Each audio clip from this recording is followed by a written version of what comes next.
안녕하세요 여러분. 기분 좋은 채널 책주다의 반려다육입니다. 오늘 제가 보여드릴 영상은요, 지금 보이시는 화분 보이시죠?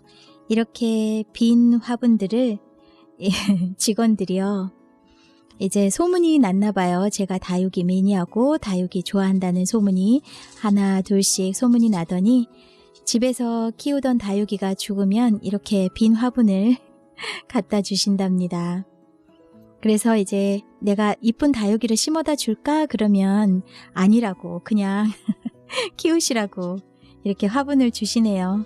그러다 보니까 또 제가 화분이 생겼으니까 다육이를 또 심어줘야겠죠? 저한테 용월이 없었거든요. 그래서 용월을 키워본 적이 없어서 이렇게 키핑장에 있는 다육이를 5포트를 해서 합식해서 모아 심기를 하려고 합니다. 아이들이 굉장히 건강해요. 그래서 여름에는 분갈이가 위험하긴 하지만 그래도 흙 배합을 적당히 해서 잘 심어주면 무리 없이 키핑장에서는 키울 수 있으니까 괜찮답니다. 그래서 용오리를 이렇게 분갈이하는 영상이고요. 이 영상을 보시면서 또 제가 좋은 글을, 가슴 따뜻해지는 좋은 글을 낭독해 드리도록 하겠습니다. 네, 이번 이야기는 어머니의 기도라는 글인데요. 한번 들어보시겠어요?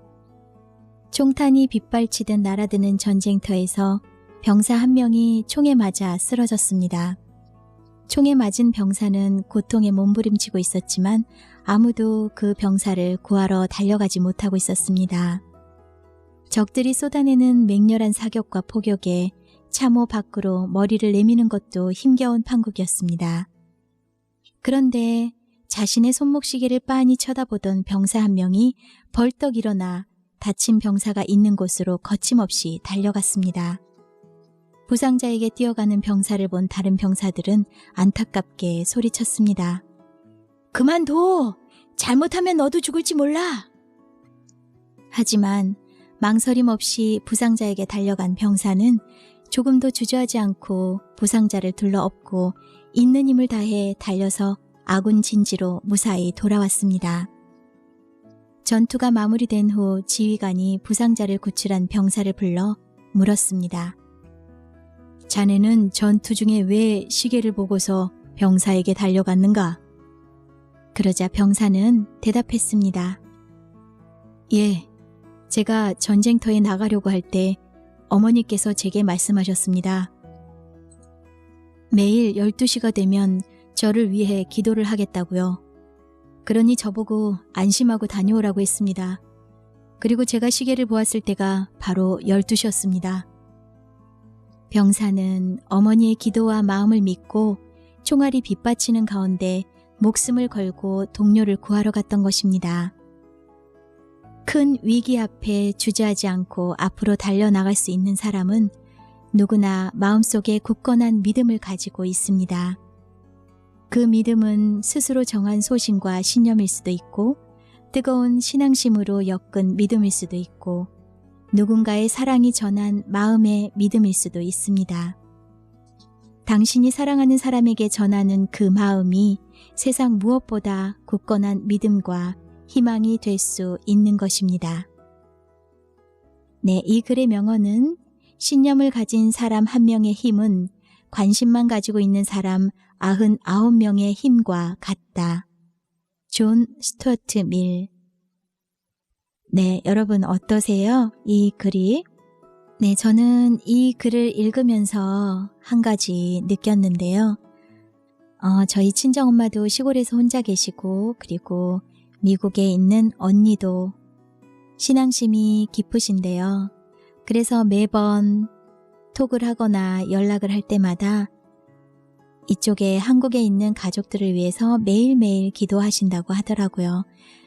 자, 그런데 그분들의 기도가 아침에 일어나서 한 번, 그리고 저녁에 자기 전에 한 번, 그런 거 보니 저는 2번이나 이렇게 믿음 속에서 뭔가를 강행할 수 있겠더라고요.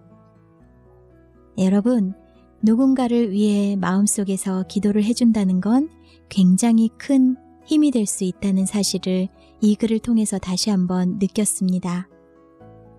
오늘 누군가를 위해서 한번 기도하지 않으시겠어요?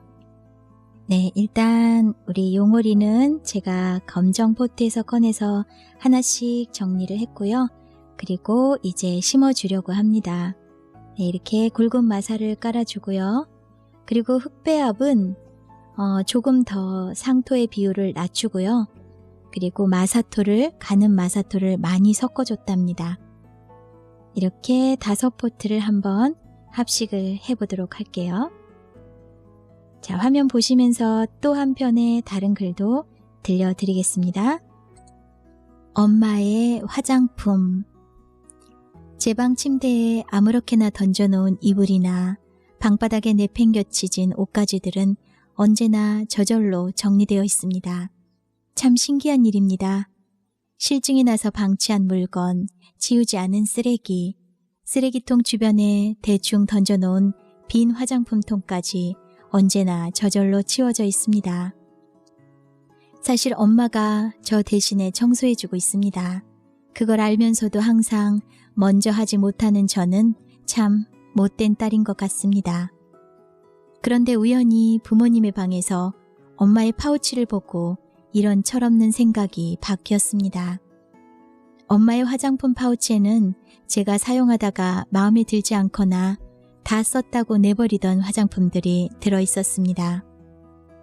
저는 다 썼다고 생각한 화장품의 바닥에 남은 한 방울까지 엄마는 쥐어짜서 사용하고 있었습니다. 집안일과 자식을 위해 헌신하시느라 정작 자기를 가꿀 시간과 투자에 대해서는 생각이 없으셨던 겁니다. 제가 버리려고 모아둔 화장품을 쓰시다니 마음이 덜컥 아려왔습니다. 그날로 마트에 가서 새 화장품 몇 가지 사서 몰래 엄마의 파우치 안에 넣어드렸습니다. 며칠 후 야근하고 집에 돌아오니 식구들은 모두 자고 있었습니다. 그런데 제 방문에 쪽지가 하나 붙어 있더군요. 엄마 생각하는 건 우리 딸밖에 없네. 화장품 정말 고맙다. 태어나서 지금까지 부모님의 보살핌은 언제나 우리 곁에 있었기에 마치 당연한 것처럼 생각하기도 합니다. 마치 공기처럼 눈에는 보이지 않지만 우리를 소중히 지켜주는 부모님의 사랑이 얼마나 소중한 것인지 생각해 봅니다. 네, 이 글의 명언은요. 부모님이 우리의 어린 시절을 아름답게 꾸며주셨으니 이제는 우리가 부모님의 여생을 아름답게 꾸며드려야 한다. 생택쥐 베리의 말이었습니다.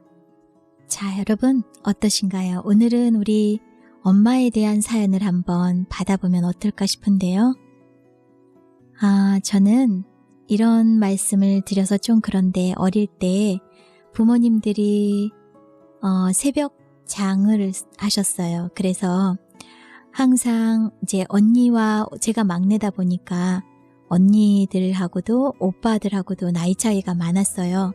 그래서 다 출가하고 다른 외지에 가서 직장 생활하고 저만 유일하게 부모님하고 같이 살고 있었는데요. 새벽 장 일을 하시다 보니까 항상 아침에 자고 일어나면 저 혼자였답니다. 그래서 아침에 이런 얘기를 하면 항상 이 말이 떠오르는데 저는 아침에 학교 갈 때 엄마의 따뜻한 밥이 항상 그리웠었거든요. 그래서 초등학교 때 제가 친한 친구가 있었는데 그 친구 집에 가서 누구누구야 학교 가자 그러면 그 집에서 저한테 어머님이 올라와라 와서 같이 밥 먹고 가라 그러면 얼마나 그 소리가 반가웠는지요. 반찬도 많지도 않았어요. 바로 그냥 끓인 조그만 뚝배기에 뽀글뽀글 이렇게 끓어오르는 된장찌개 밥 한 공기 떠주시면서 밥 같이 먹고 가라고. 저는 그래서 일부러 그 시간에 맞춰서 그 친구 집에를 갔었는지 모르겠습니다. 그리고 밤에 잘 때 그 어린 마음에 엄마 옷깃을 꼭 잡고 잤어요. 엄마 옷을 잡고 자면 엄마가 아침에 나랑 같이 일어날 것 같은 아주 어렸죠. 어린 마음에 그랬던 기억이 있습니다. 엄마에 대한 기억이요.